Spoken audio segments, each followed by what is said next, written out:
What is up, everyone? Welcome back to the Raw Prospect Podcast. My name is Emmy Nixon. Today is Monday, March 27th, 2023. We're going to be previewing the entire National League and Major League Baseball and finishing up some of the stuff from our AL preview we did a few weeks ago. If you haven't listened to that, go check that out. But as always, joining me from Austin, Texas, the Stat King himself, Mr. Michael Lean. What's up? What is up, everybody? Episode 159, and we are a little less than 72 hours away from opening day on Thursday. It's the start of baseball season. Spring is upon us officially. I believe today was the start of spring, and we're here. So, if you haven't gotten the chance to listen to our AL preview, go back a couple episodes and listen to that. We'll be finishing up some stuff from the American League on this episode. We'll have an opportunity to change any of our predictions based on what we've heard out of spring training or maybe injuries. And if not, then we're going to give you our award predictions along with our World Series representative out of each league, and then our prediction for the World Series at the very end of the episode. So it should be a fun episode, but before we get into all that, I wanted to do Prospect of the Week today. We've had March Madness. We've had the Dell Match Play. We've had a lot going on in sports. So there is a lot to choose from here. Do you have a Prospect of the Week in mind for today? Yeah, my prospect of the week comes from the NBA. Player on the Sacramento Kings, shooting guard Kevin Huerter. He's the glue that makes this team go, in my opinion. Everybody talks about Sabonis and De'Aaron Fox. They deserve their credit, obviously, but Kevin Huerter, he provides the high-level shooting ability and off-ball movement that just puts so much pressure on defenses. And particularly in this last week, since he's come back from injury, he's been averaging 28 points per game, 6 rebounds, and 4 assists, which is extremely high-level basketball. And for me personally, I think he could be a future all-star. Okay. For me, I'm going to talk. We've been talking March Madness a lot the past couple episodes, but I'm not going to go to the men's side of the bracket. I'm actually going to go to the women's side of the bracket and give respect to Caitlin Clark, guard from Iowa, who has now advanced to the women's Final Four after they defeated Louisville 97-83. Yesterday, Caitlin Clark in that game was the first woman in NCAA tournament history to record a 40-point triple-double. 41 points, 10 rebounds, and 12 assists in the tournament game.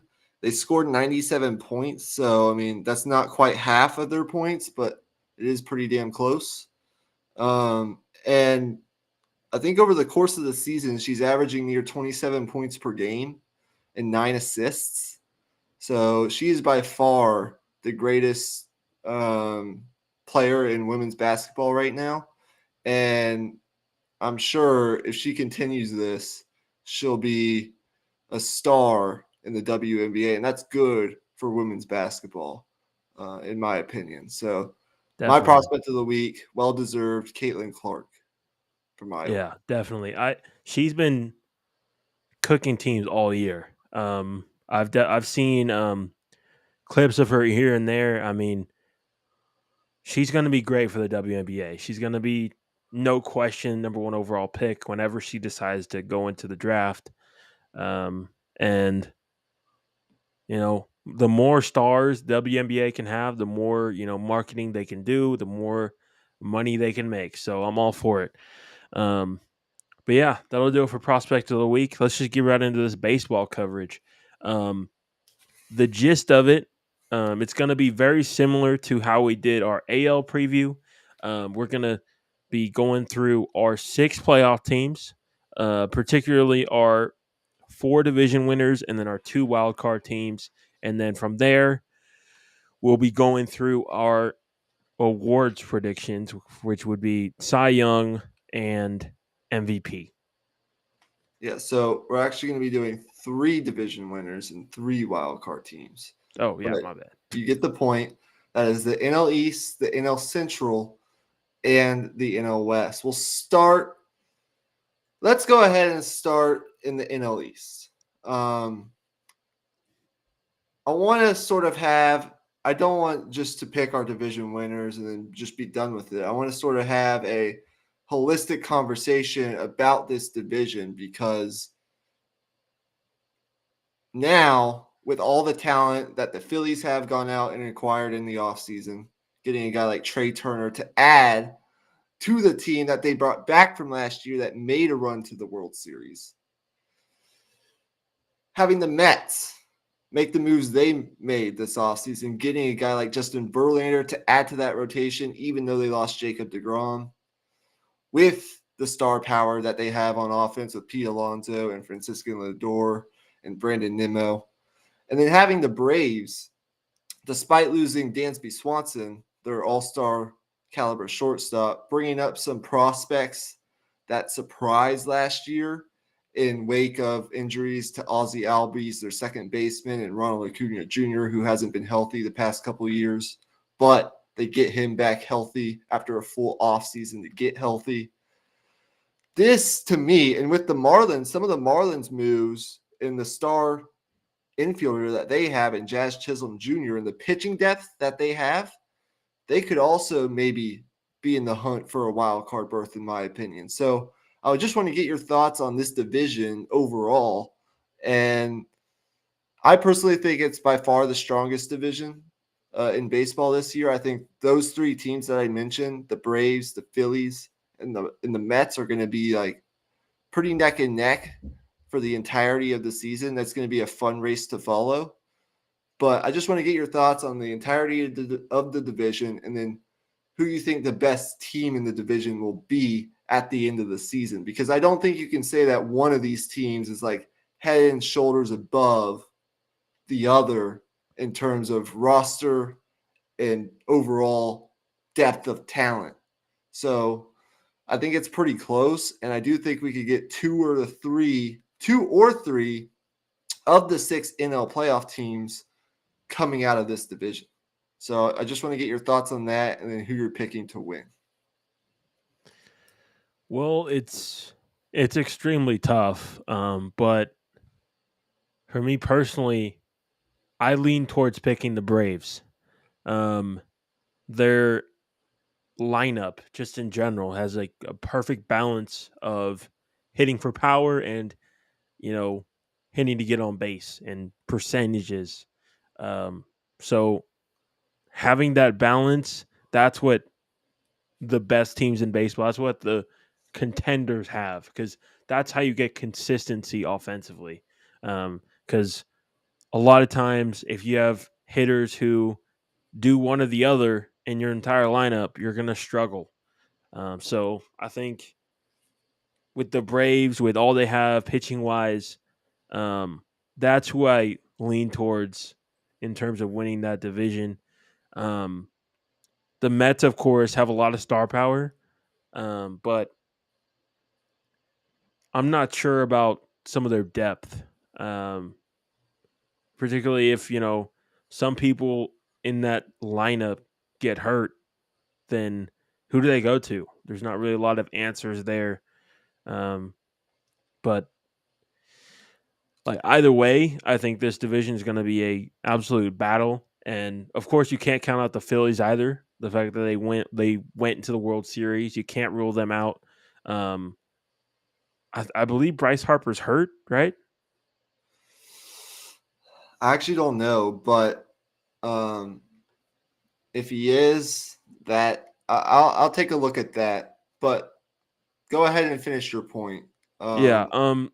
I believe Bryce Harper's hurt, but either way, I think I'd give the Braves the edge to win the division. Okay. Well, guess what? Great minds think alike, and I actually agree with you on this one. Look, the Braves, for I believe the past 5 years, have won this division. They've found different ways to do it despite having some injuries to their star players, in particular Ronald Acuna Jr., who will be back this year and healthy. Now, the question with the Braves is, does Acuna stay healthy for most of the year? Because if they can get him healthy for most of the year, well, it's like adding an all-star caliber bat back into that lineup consistently, which is what they haven't had the past 2 years. Well, ever since the year before they made their World Series run in 2021 and beat the Astros. Because in that year, if you remember correctly, Acuna wasn't healthy at all in that series. He tore his ACL in the middle of that season, wasn't healthy, and then it sort of lingered into last year. He had some other issues. So they get him back healthy. So does he take that next step? We know he's a really good player. He's an all-star caliber player. But does he take the next step defensively? Is he really that all-around five-tool player that we thought he was when he came up to the big leagues? I think he is. I'm taking a leap of faith on Ronald Acuna Jr. Ozzie Albies is kind of a do-it-all second baseman. And when you look at what they did in the offseason, last year they went out and acquired Matt Olson, the all-star first baseman from the Oakland Athletics, as the A's are tanking, and they basically had a fire sale at last year's trade deadline, giving Frankie Montas to the Yankees, selling off Matt Olson, selling off Matt Chapman to their third baseman to the Toronto Blue Jays. So you have Acuna Jr., you have Matt Olson, who's been very consistent. You have Austin Riley, who I truly believe is a top 3 third baseman in all of baseball. Marcell Ozuna, he's on the older side, but he's still a very good DH. He's going to give you some power. Ozzie Albies, the second baseman. And then they bring in the A's all-star catcher in free agency, Sean Murphy, who will give them a boost at the catcher position in wake of Travis d'Arnaud's injury. He is on the IL to start the season, but he'll be a depth piece. And then Michael Harris II. He was a guy that came up last year, played center field in wake of some of their injuries, played really well, was one of the top prospects in their system. He is a young guy to watch that could elevate himself to one of the next young stars in the game. So top to bottom, I love their lineup. And not only do I love their lineup, but I like the balance that they have. This is something that you will learn, and people that listen to this podcast, I hope that they'll learn, even if they don't actually watch these games until later in the season and into the playoffs. Balance in a lineup is really important. What do I mean by that? Not only do you want the combination of power and contact, right? But you also want in speed. Speed is also important. The Braves have that with guys who can get on base and steal, right? But you also don't want to have like 5 righties in a row or 5 lefties in a row. You don't want to be so like one-sided on offense where you have all righties or all lefties, or very few lefties and a lot of righties. You want to have good balance, and that's exactly what the Braves have. On Fangraphs, which is a very good resource, the Braves projected lineup goes right, left, left, left, right, left. So they have very good balance. There's no like real lanes that pitchers can find where they can just attack righties or attack lefties. I think this Braves team is very well balanced offensively. I have a couple questions about their pitching, but I just believe that their experience with Max Fried, who will be healthy, their ace. Spencer Strider is a young pitcher that everyone should be watching for this year. And Charlie Morton, who's also experienced and a big-time playoff pitcher who they acquired via free agency, who pitched for the Tampa Bay Rays in a lot of playoff games along with a very, very strong bullpen, even though they did lose Kenley Jansen. I just believe that they're going to do it again, and they're going to find a way to win this division. Now, let me say a quick word about the Mets. I think the Mets are going to be really good. The big blow to the Mets, though, is that during the World Baseball Classic, and this was the only sort of like negative that came out of the World Baseball Classic.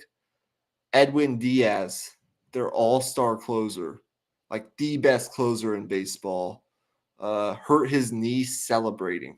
He actually tore his patellar tendon and will be out for the season during a celebration, which sucks.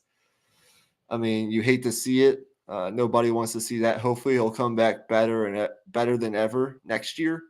But he was a big piece of their team. Like once you got to the 8th or 9th inning last year, if the Mets were up, it was lights out. Like the Mets were winning because that guy was virtually unhittable. So that's a big blow, and they're going to have to find a way to replace that early on in the season. And I think there could be some trials and tribulations before they figure it out. And while they figure that out, I just believe that the Phillies and, the Braves will pounce on them a little bit and jump out to an early lead, which I don't believe the Mets will be able to overcome. Although I do think the Mets will probably end up in the playoffs despite all that, because they do have Justin Verlander and Max Scherzer, who are old, but until they show signs of slowing down, I have to believe that they're going to continue doing what they do, which is be Cy Young candidates. And when you have two Cy Young candidates at the top of your rotation, you're in pretty good shape. So it's a really good division, and we spend a lot of time talking about it, but for good reason. I think this is heads and shoulders above any other division in baseball, although I think the AL East and the NL West could make decent arguments for second place, or very good arguments for second place. Anything else that needs to be said? We can hit on the NL Central. It's, to me, probably the top to bottom, the weakest division, but it's still, we still got to pick a winner. So do you have any notes or thoughts on the NL Central? Did you pick a winner from that division? The NL Central. So that's the Cardinals. That's the I Pirates. had the Cardinals winning that division. I don't really see any of these teams challenging them too much. Maybe the Brewers if they can find enough hitting, but I just don't really see any of these other teams closing the gap on the Cardinals. Right, and I agree with you. When you look at the NL Central, you have the Cubs, you have the Reds, and you have the Pirates, the Brewers, and the Cardinals. If there's going to be a team that potentially challenges the Cardinals, it's going to be the Brewers. But in order for the Brewers to do that, they're going to have to find some consistency offensively. I'm not sure they have the firepower on offense to compete with not only the top teams in the National League, like the Dodgers, the Mets, the Phillies, the Padres, and the Braves, but I think the key for the Brewers is this starting pitching staff that was elite 2 seasons ago in 2021. They're going to have to return to their elite form. They had some injuries last year. Corbin Burns is a guy that I think is one of the best pitchers in baseball. He's a guy not a lot of people know about, but he's really, really good. He was still really good last year. And then Brandon Woodruff was excellent for much of last year as well. But they've had some injuries here and there. They haven't been pitching well at the same time. They haven't been really able to sync up this pitching staff. And so I think they're going to need to stay healthy. But they were still really good last year, 12th best in baseball. The pitching is going to have to carry them. Now, they do have those two really good starters. There are questions, though, with the offense. And I think for the Brewers to be able to really compete with the Cardinals, they're going to need Christian Yelich to return to somewhere close in the vicinity of his MVP form. Because for whatever reason, since he won that MVP like 3 years ago, when he hit 40-plus home runs, he just hasn't been the same player. He has had some injuries, but just hasn't been able to find it since then. And so he's going to need to be the centerpiece. They have some other nice pieces. I think they're good defensively, which will help. I mean, when you're able to, if you're good up the middle, which means at second base and third base, if you don't give away outs, which means you don't make errors and give teams extra outs, then I think, that can save you a lot of hassle in the amount of runs you have to score against some of these firepower offenses. But, I just think that the Brewers will be like around 500, maybe a little above, because I think their pitching depth can get them there.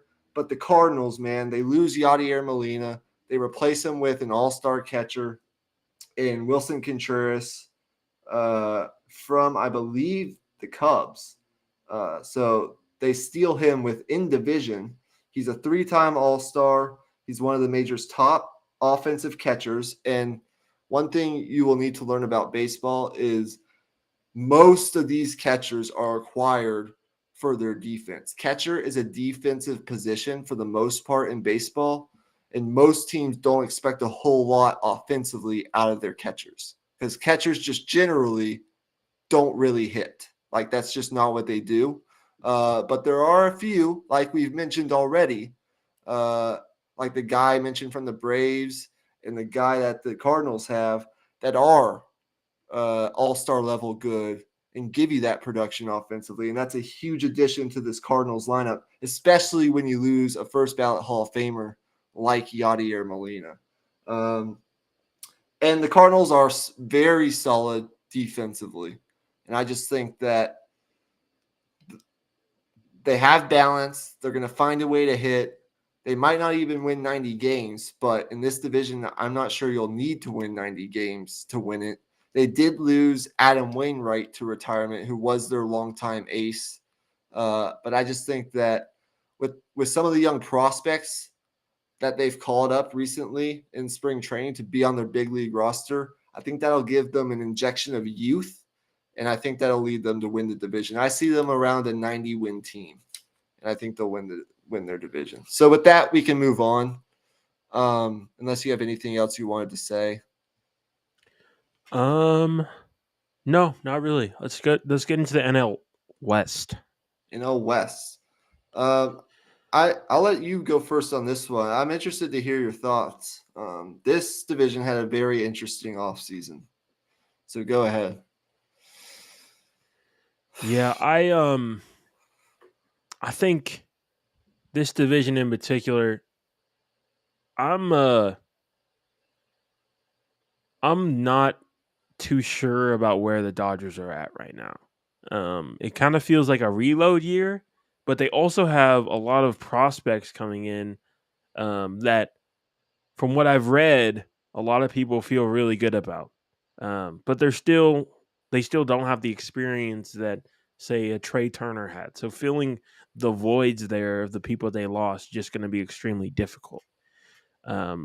So with that being said, I have the Padres winning the division. And I actually think, well, I'll get into second place later. Yeah, I think I agree with you once again. We had some disagreements in the American League, but we agree on all three division winners. I'm taking a leap of faith on the Padres. When you get Fernando Tatis back, which they're going to at the start of this year, and that's one of the big reasons I'm even more excited to watch this year because people forget how good he was before last year's injury happened at the beginning of spring training, and then he wasn't, you know, ready for the start of the season. He missed the start of the season, and then he got suspended, and then he missed the entire season. So you're basically inserting him back into the rotation, the lineup, like an off-season trade. I mean, that's basically what it is after you missed them all last year. And you get Xander Bogaerts, the all-star shortstop from the Boston Red Sox, who's like one of the better pure hitters in baseball. I mean, if you look at their top four, what they have, it's by far and away the best in baseball. Bogaerts, Machado, Juan Soto, who on his best day, you could argue, is the best player in baseball, and then Fernando Tatis Jr. I mean, whoa. The question for this team becomes, after you get by that top four, where's the offense? Because another important concept in baseball is turning the lineup over. What does that mean? It means the bottom half of your lineup, the 7, 8, and 9 hitters, have to be, it's important for them to consistently at least get on base so that when the lineup turns over back to the top of the order where you have your best hitters, they're already set up with runners on base, and all they have to do is drive those players in. So I think it's going to be important for the Padres to get consistent production from a couple guys at the bottom of this lineup. Doesn't have to be all of them all at once. That's not going to happen. That's not how baseball works. There are going to be players who go through slumps at different times. It's just the facts. But you add a guy like Matt Carpenter, which I like. He'll give you some pop. He'll give you some contact hitting. He's a veteran. He played with the Yankees last year, and he was fantastic until he got hurt. And then you have a couple of your prospects that I think I'm pretty excited about, considering the history of prospects that the Padres have brought up recently, but I'm going to have to see them produce.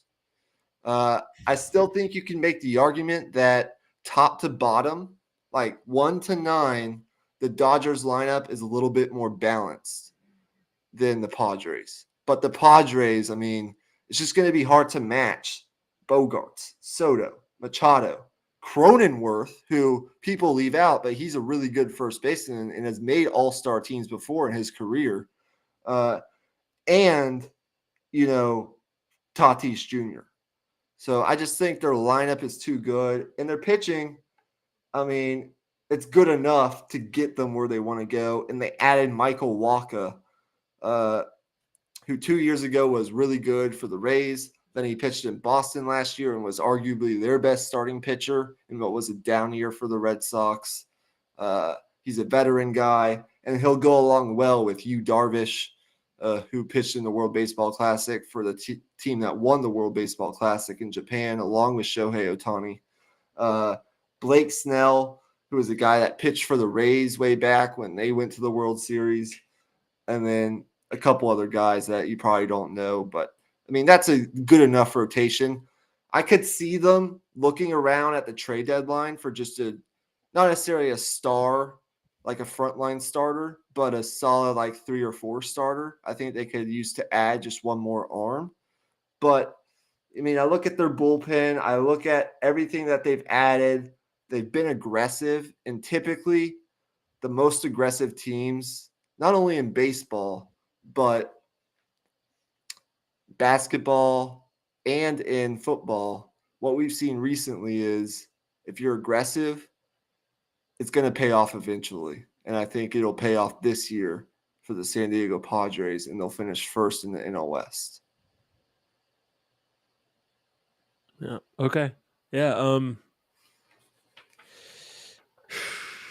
The second team in the NL West, I mean, the favorite has to be the Dodgers, no question. And if I had a gun in my head, I would say the Dodgers. But the Diamondbacks team is pretty interesting.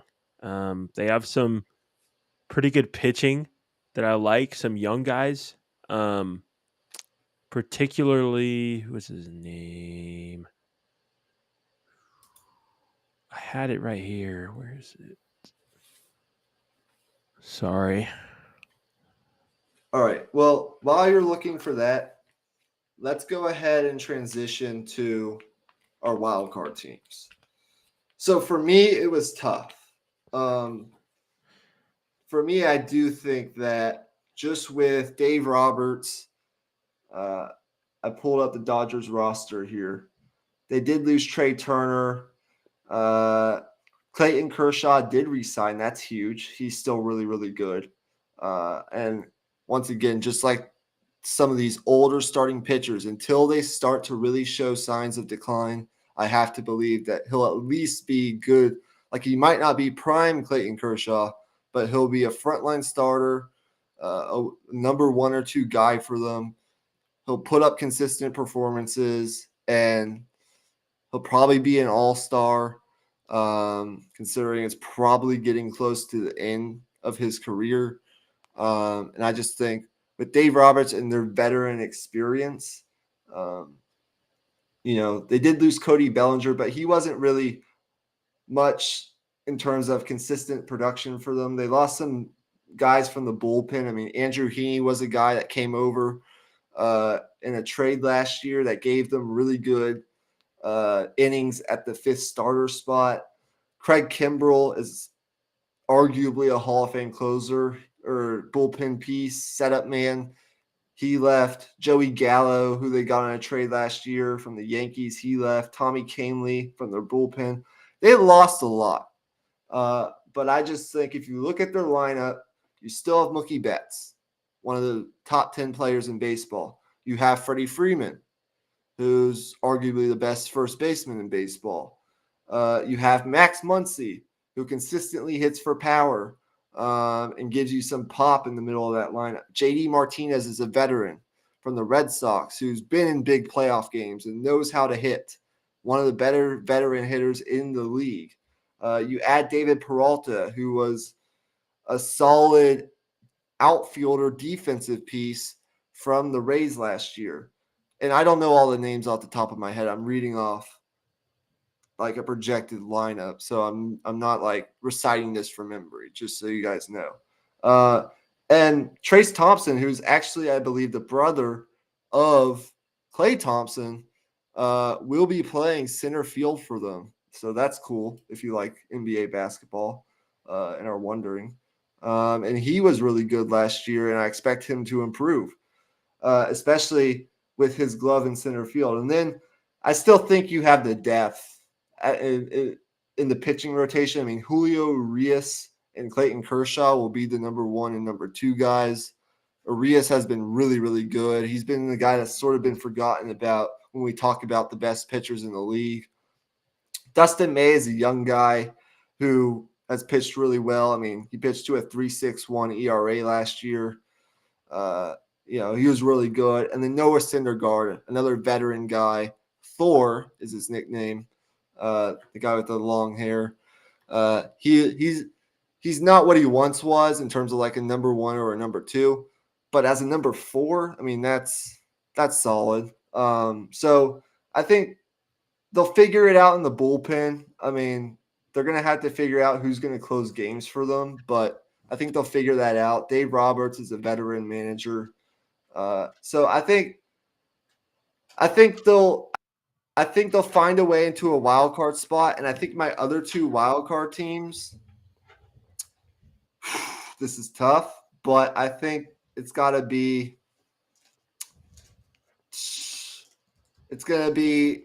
the Phillies, although they did lose Rhys Hoskins.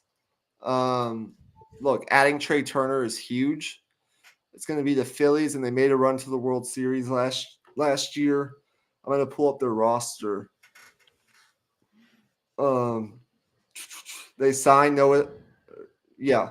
So they re-signed, they lost Gene Segura. They didn't really lose actually a whole lot. I mean, Didi Gregorius, an older shortstop. They didn't lose. lose a whole lot. They bring in Trey Turner. Kyle Schwarber led the National League in home runs last year. JT Realmuto is a all-star level catcher. Nick Castellanos, a really good glove in right field. Alec Boehm, Brandon Marsh. I mean, the list goes on and on. They have good balance. Their lineup goes right, left, right, left, right, left, right, left, left. So they have good balance. And I think they're pitching with Aaron Nola and Zach Wheeler, adding Taijuan Walker from the Mets to the middle of this rotation with Matt Strahm. I mean, I think the Phillies will find a way in there as they added Kenley Jansen, who is a very good, like, Hall of Fame level closer. And that was one of their issues last year. And then for the sixth spot, I think I'm between the Mets and maybe one of these teams like the Marlins, maybe the Diamondbacks. But while I decide, why not you pick your NL wildcard teams? For me, I went with same as you. I went with the Dodgers at number 4. As you said, I just think their lineup balance, like while they're not quite as potent as before, they're still going to be able to generate plenty of offense, and their defense is plenty good. They're not going to, make too many infield mistakes and give you um, free runners on base. That's just never going to happen with them. They've been, experienced enough. They've been in too many big games to let that happen.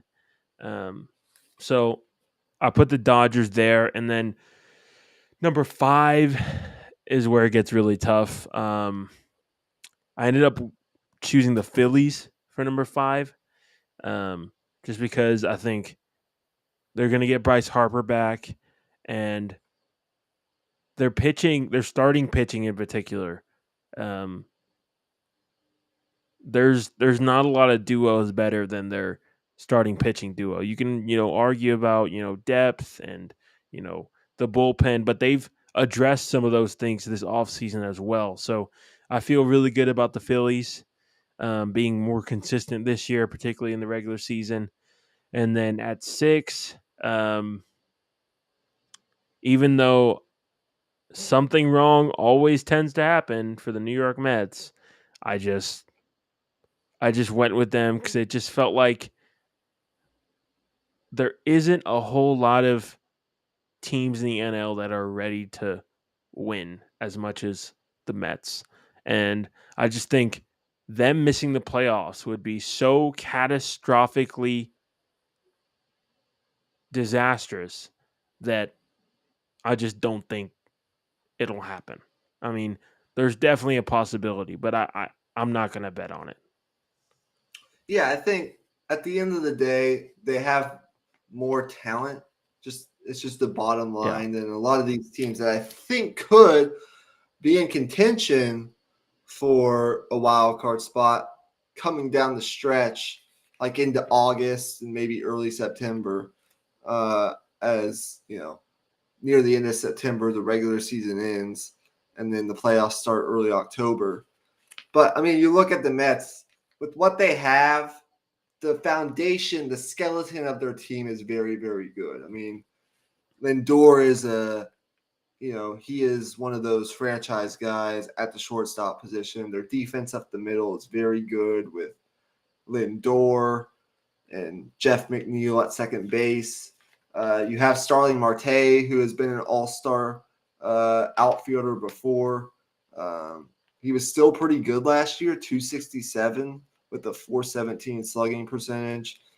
And then Brandon Nimmo as your leadoff hitter in center field, one of the more underrated hitters in baseball. I just think their lineup, having left, right, switch hitter, right, left, switch hitter. By switch hitter, I mean a guy who can bat from the right side and the left side. It's pretty well balanced. And look, you're going to be hard pressed to find a duo as good as Scherzer and Verlander when they're on their not even A game, but like B level game as well. So, and I think their bullpen, it's hurting a little bit right now since the loss of Edwin Diaz, their closer. But the Mets have been a very aggressive team as well the past couple of years, and I think if they can't figure out a solution early, I wouldn't be surprised if they went to the trade market to get a guy who can fill that void for them. So I just think if it's not working out, they'll be quick. They'll move some pieces around. They'll make a trade, and they'll find their way into the wild card spot. Okay, we're still on a relatively good pace. We picked our playoff teams. We picked our division winners. That was really good conversation. I like that. Let's move on to sort of the second half of our NL preview. Let's talk about awards.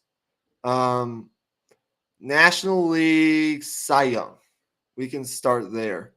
I guess we'll start by listing candidates, and then we can sort of maybe make a pick of who we think will win it. I mean, for me,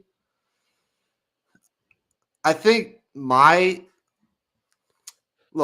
gut is telling me that, I mean, Verlander's going to be up there, right?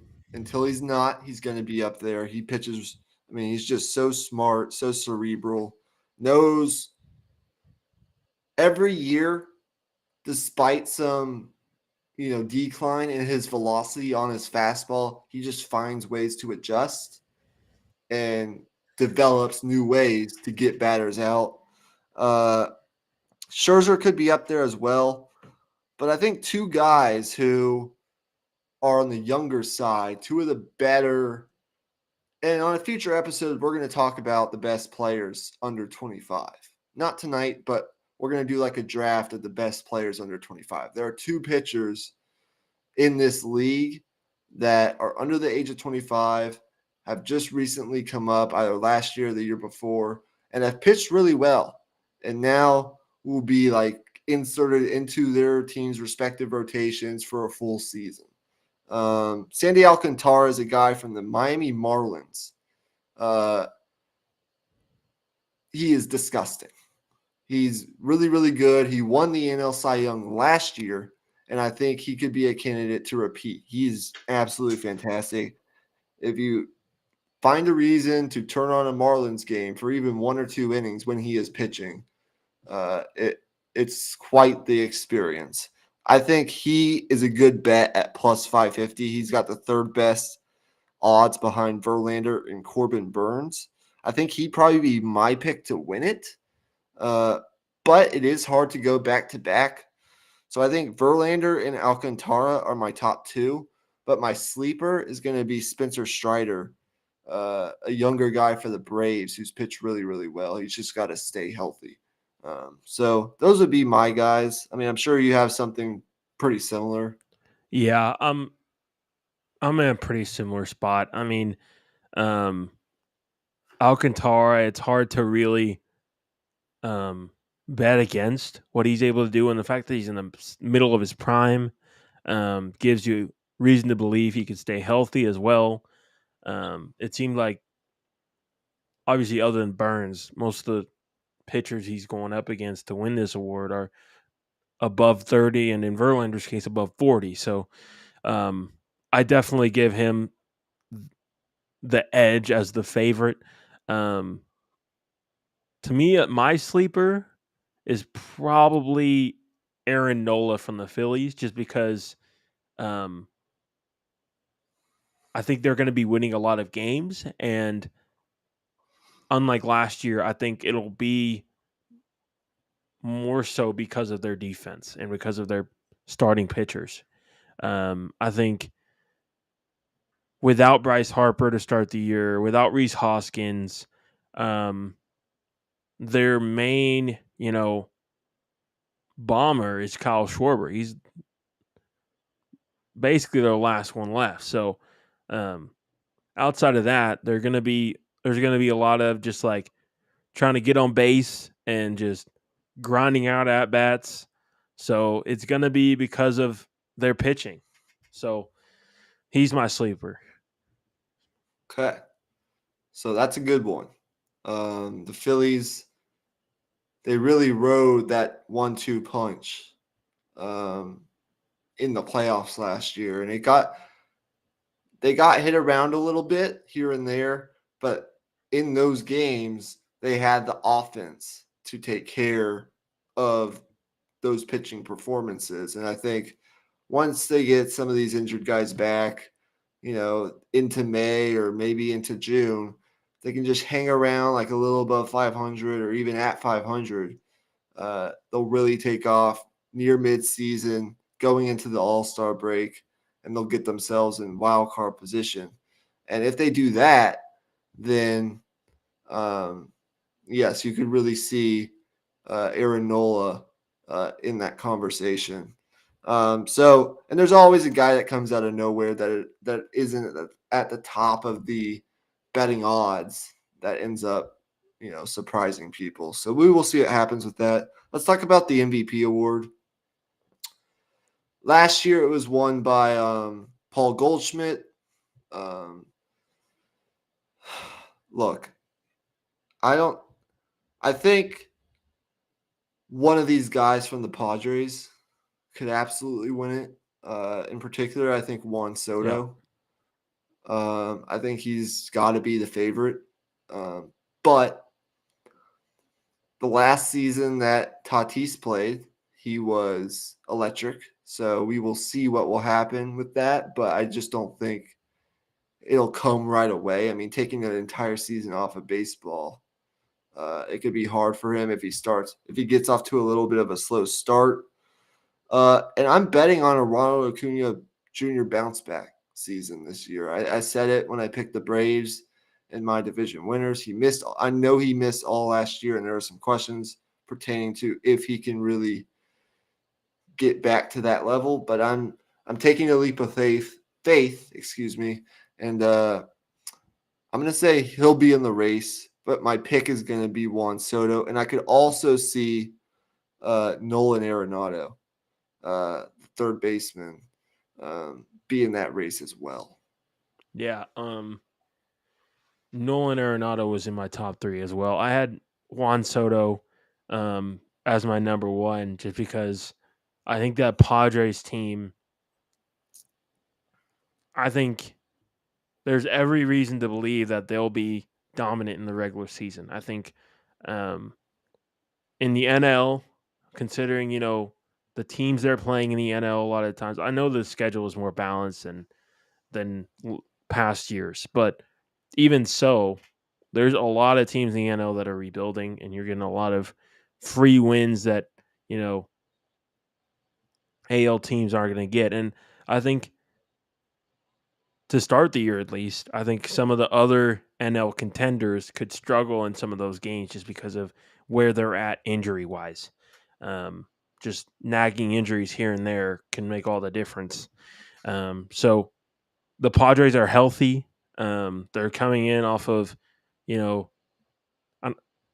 a great playoff run where they got to knock off the Dodgers. I think that it was great for them to get their monkey off their back in a way. But then they couldn't get it done in the NLCS. So I think they're going to come in motivated and ready to go. And that's why I'm going to have Soto as my MVP. Yeah, when it comes down to it, the little Soto shuffle he does, he's one of the few guys that I think really intimidates pitchers because he can hit to all parts of the field. He can hit for power. He can hit for contact. He's athletic. He's super solid defensively. I mean, he's just the ultimate 5-tool player, and he does it on a consistent basis, and he's done it on the big stage as well. So I do believe that he'll be the front runner for most of the year, as long as he's healthy, but that's always the caveat that we say for most of these award races. So I guess that doesn't really need to be mentioned any longer. Yeah, I mean, that's really all that needs to be said. As I said before, there's always a couple guys that will come out of nowhere. it's just so interesting to me. I think one of our baseball episodes soon will not only be the baseball under 25 draft. I think the Athletic did an article today that I'll send you when we're off air on that particular topic, ranking or putting the best players under 25 in tiers. So if you have the Athletic, recommend you go check that out. And ESPN.com also did their uh, top 100 players lists, which you can find on their website. And then although we could argue about the actual rankings themselves, I didn't really care about the rankings as much as I did the actual players that they put in there. So if you're looking to familiarize yourself with some of these players, that's also a good way to do it.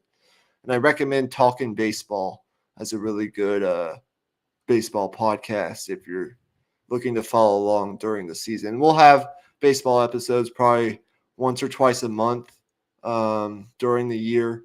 I think our all-star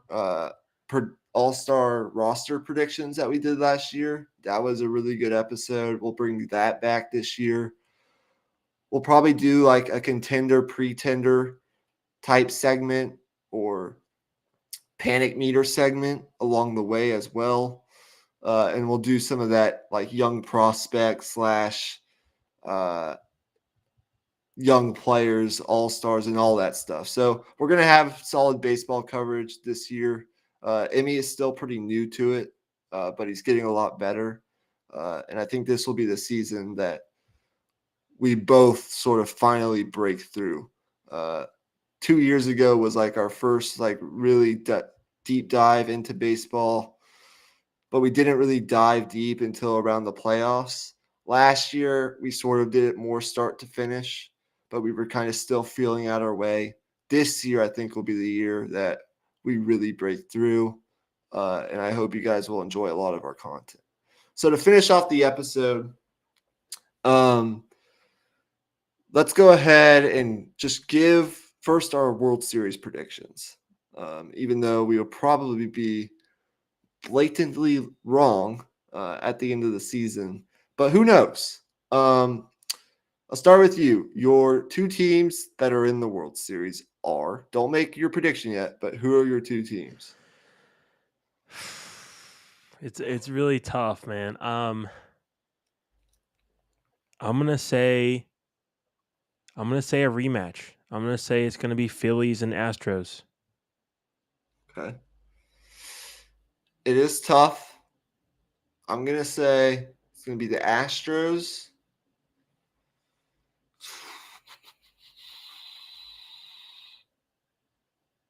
I'm going to say it's going to be the Astros and the Padres. Okay. I think the Padres will make another move at the trade deadline, and they will. Actually, I take that back. I think it's going to be the Astros and the Braves. It's going to be a rematch from 2 years ago. So I think it's going to be Astros and Braves. Now, who do you have winning your World Series? And just give a wild guess about how many games the series will go. Well, in my particular scenario, I think it would go to 7.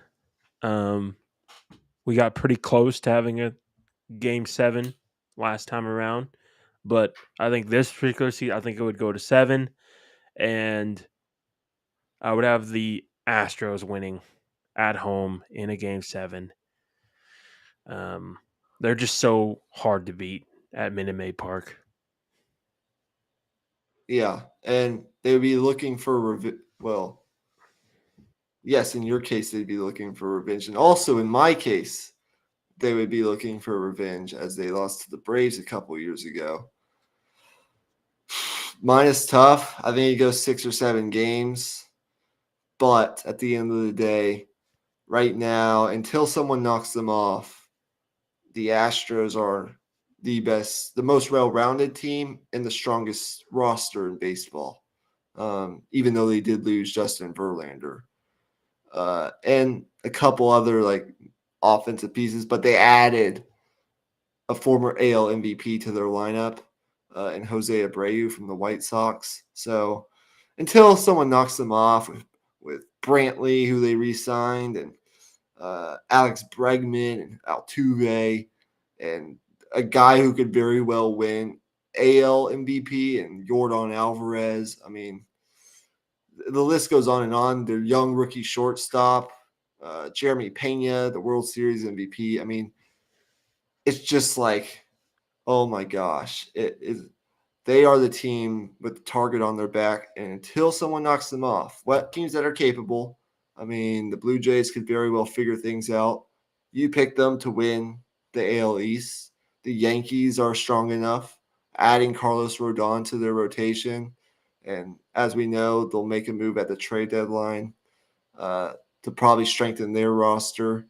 Uh, they have a legitimate puncher's chance. They bring back a healthy LeMahieu and some contact bats that they didn't have last year in those playoffs.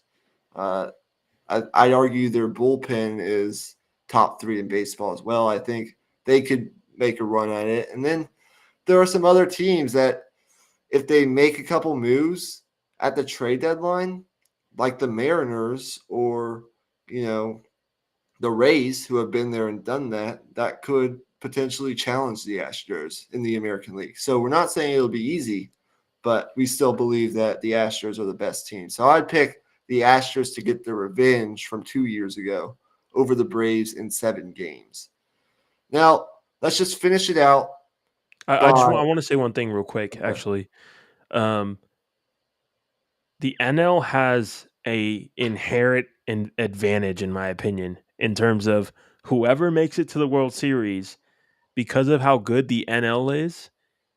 They're going to be playing their absolute best playoff or absolute best baseball, and they're going to be red hot. And that's not to say the Astros can't handle that because they faced a red hot Phillies team, but the Astros will likely only have to face one of the Blue Jays or Yankees um, in their run to the World Series because that's just how the AL um, lines up. So I just think um, it's tough to know. Obviously, it's so far in the future, but that's one thing I wanted to say about the NL. They're going to be, whoever makes it through, they have to make it through an absolute gauntlet. Right. And, I mean, it's easy to think about it this way, right? I mean, the Astros are most likely going to be a top seed, so they're going to get that bye if they have the best record in the regular season, or one of the 2 best records in the regular season. They're not going to have to play that extra wild card series, which is so important. And although there are some teams that'll probably be not the easiest in a 5-game division series. Like, I mean, we saw last year what the Yankees had to deal with in the Cleveland Guardians in that 5. I mean, we were not expecting that to be a very competitive series, and it ended up being a 5-game series. Like the Guardians took it the distance. So even though we think right now that it's not going to be like what likely maybe the Braves or the Phillies are going to have to deal with to get through the National League. And I agree with you, it won't be like that, but it's still not going to be like a total breeze. Yeah, I I agree. think they're going to have to get probably past the Blue Jays or the Yankees at some point. I will say that, and I think they're more than capable at getting by both of those teams, but we'll see. We'll see. It's too far ahead at this point to even know what that's going to look like because injuries happen and trades happen and this and that happens throughout the season. So we don't know right now. We're just projecting into the future. Yep. For the last 5 to 10 minutes that we have, what are you excited about this baseball season, just in general? Do you have anything that comes right to the top of your mind that you are just absolutely thrilled or very excited for this baseball season? It doesn't have to even be like a team that you're watching or anything like that. Like it could be the new rules. It could be anything. Do you have anything on the top of your mind?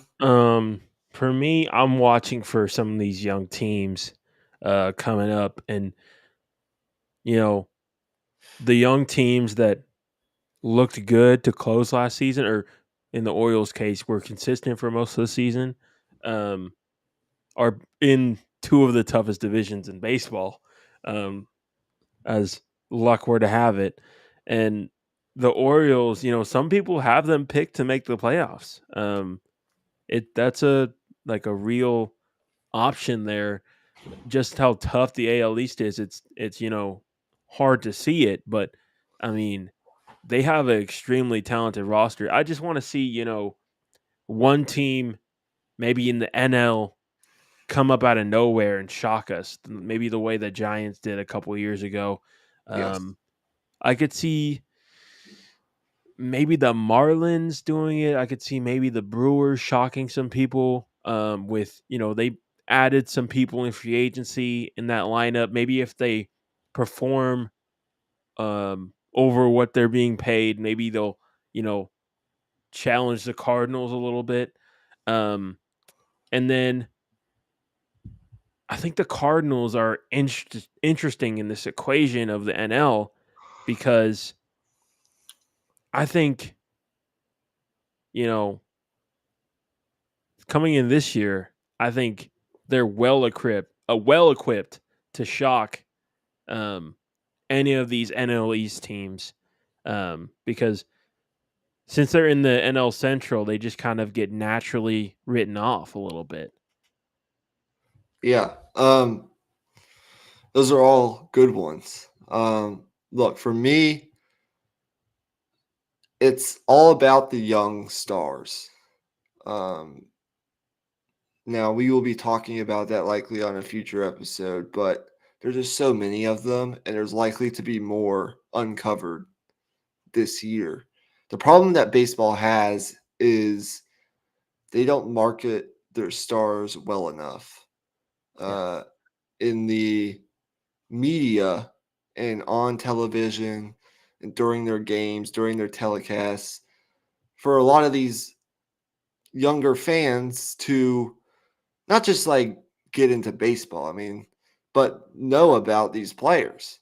And every other sport, I mean, kids know about Lamar Jackson. They know about, Justin Herbert, Patrick Mahomes, the young quarterbacks in the NFL that are becoming stars, the Trevor Lawrences of the world, because not only of their time in, you know, in the NFL and what they've done, and everyone watches the NFL playoffs. It's like the most watched sporting event. The ratings for the NFL are skyrocketing every year, and nobody can compete. But also the NBA. I mean, even if the people don't watch the NBA during the regular season, they know about all the young stars in the game. Because the NBA, maybe better than anyone, markets their stars better. And so I just think maybe it hurts baseball a little bit, the fact that you can get drafted straight out of high school and nobody is following, not even myself or the most diehard baseball fans are following high school baseball to see who the top prospects are coming up through the high school ranks. But also the fact that college baseball really isn't televised nationally until the college World Series, right? So even if you love the College World Series, which we both love watching and we have the past couple of years, because college baseball brings a different style of baseball to the table. Um, like you don't know those names until that very short amount of time when that event is happening, because you don't get to see all these stars that they have in college baseball until then, because college baseball just doesn't televise their games nationally. So it is what it is. I mean, I think they need to market their stars better, but we're going to try to do that on this podcast. We're going to try to talk a lot about the young up and coming stars in the game, and I think it'll be fun. I think we're going to have a lot of fun doing that.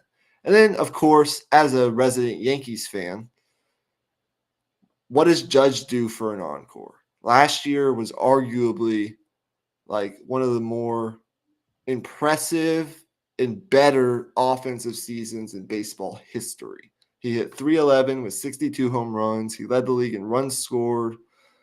He led the league in walks. I mean, he was just awesome offensively. He carried the Yankees for most of the year. And he was still pretty damn good in the playoffs, despite not really hitting for average, but he still popped a couple important home runs. He was just the leader, and he was promoted to captain. He got his big contract. What was even more impressive about last year was he did that in the contract year. And so he got his contract. And look, even if he like goes out and hits 290 and hits, say, like 48 or 50 home runs, it's going to be viewed as regression. But that's still like an MVP caliber season. But it's because of how great he was last year. So I think he's capable of just like, if he plays 150 games this year, 140 to 150 games this year, and he's been relatively healthy throughout his career. Everyone says he's injury prone. I don't get that. I mean, he's had a couple freak injuries and he stopped diving or laying out for balls in the outfield to decrease his chances of injury in the regular season. He will dive in the playoffs, but he's not doing it in the regular season because he had an injury that occurred on one of those dives. And he's taking better care of his body. And he's also, one of his injuries was also just like a freak. Like he got hit on the wrist, had a bone fracture. And like that's just stuff that you don't really see happen every day. I don't think he's injury prone. I think he's been relatively healthy for most of his career, besides a couple freak happenings. And I think if he plays 140, 150 games, based on the amount of work he puts in, and with the short porch that the Yankees have in right field, he's going to hit 45 homers. I mean, at the very least. I don't think he's going to hit 62 again, but I think he could be in the range of 45 to 55, and he could very well be in the MVP race once again.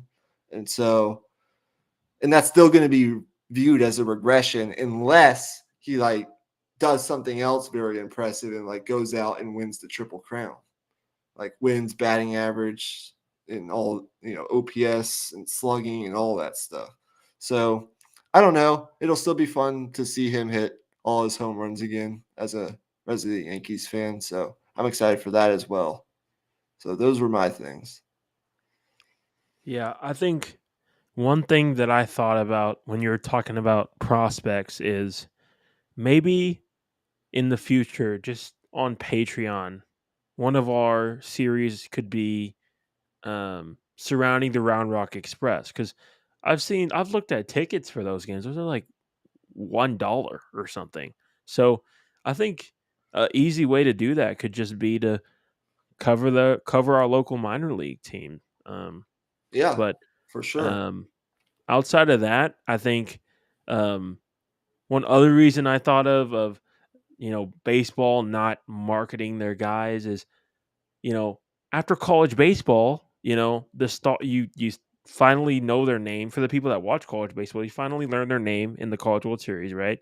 And then they graduate, and then they disappear in the minors for 5 years, right? So that definitely doesn't help either. Exactly. So, and speaking of college baseball, we're going to be covering that on our Patreon very soon. Sometime in like the next month, we'll start our college baseball stuff. It's about 20-25 games into the season. We're now into conference play for a lot of these teams, so we'll be starting that very soon.